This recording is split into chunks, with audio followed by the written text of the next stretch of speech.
Alat. Ayaw, di ma. Oh, kung ikaw naman, anong requirements sa'yo? Maghugas para hindi maalat.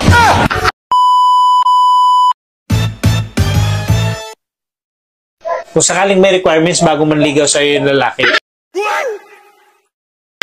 anong requirements naman yun bago mo magustuhan ng isang lalaki?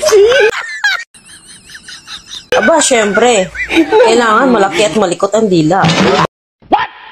Bakit naman kasi gusto nyo malikot yung dila?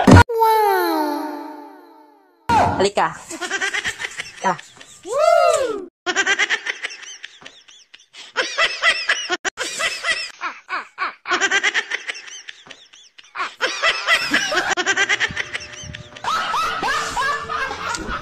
Ang alat. Ayaw, di ma. Oh, kung ikaw naman, anong requirements sa'yo? Maghugas para hindi maalat.